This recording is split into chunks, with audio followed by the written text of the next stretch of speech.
Welcome to Flash Pulp, Episode 10. Tonight's story, Redmouth's Legacy, a Blackhall Tale, Part 4 of 6. This evening's episode is brought to you by RelicRadio.com, bringing back the radio of yesteryear with the technology of today. Visit to hear the cream of the radio age right in your podcatcher. RelicRadio.com. Flash Pulp is an experiment in broadcasting fresh pulp stories in the modern age. 400 to 600 words brought to you Mondays, Wednesdays, and Fridays. Tonight, we rejoin the ongoing plight of Thomas Blackhall, who has found himself at the mercy of an ancient forest lord, a bear king from a time before men. Redmouth's Legacy, a Blackhall Tale, Part 4 of 6. Written by J.R.D. Skinner, art and narration by Opopanax, and audio produced by Jessica May. As the sun crested noon, Thomas became more daring in how long he'd allow his sword arm to become occupied.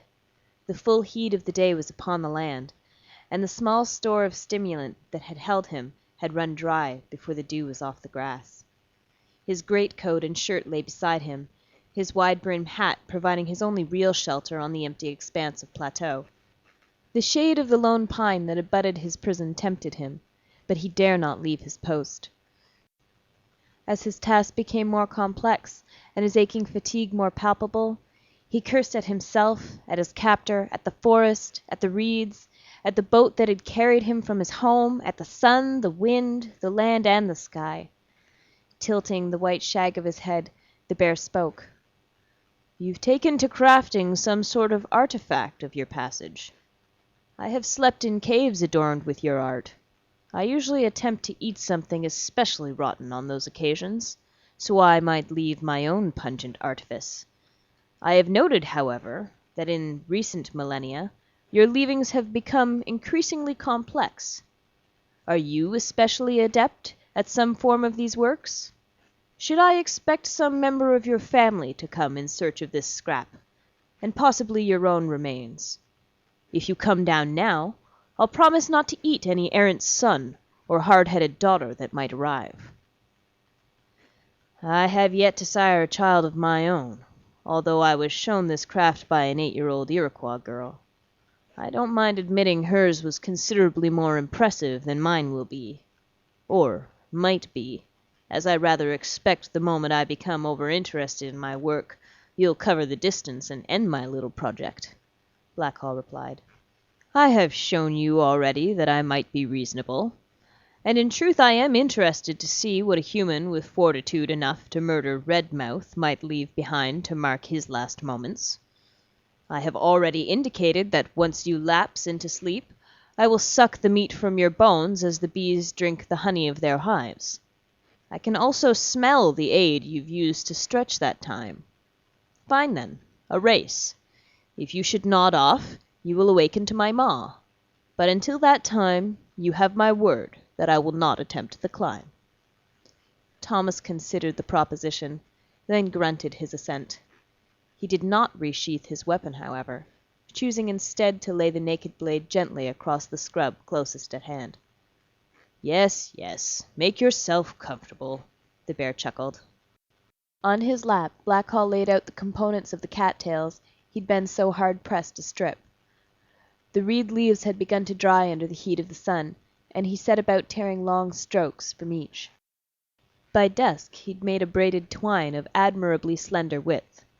It had come at no small cost, however. His eyes burned, and his head ached. "Have you completed your task?" the bear asked from below. "One part, but to complete it, I require another component. It would be best if I had the baggage you encouraged me to leave upon my campsite." The bear continued to look on in disinterest. "But, failing that, I might create a reasonable facsimile from the flaking stones found along the banks of the same stream from which your thralls drew these reeds." "Yes, I have seen these flaking stones. I have seen their use in crafts before, but I also know them to be of equal use for the bumbling you call a hunt. Surely you do not think such a tool will somehow save you from your lofty perch. I do not recall seeing a piece upon the pool's edge large enough to topple upon me." The ursine let out a short bark, his gummy lips raising to reveal the arsenal of his jaw. "Master Bear, to complete my craft, I require but the smallest shard of stone." "And why should I provide such a thing? It seems to me my favor has already become stretched. If you wish to see the end of this creation, I require some of the stone." He paused a beat, and then added, "I have not yet slept."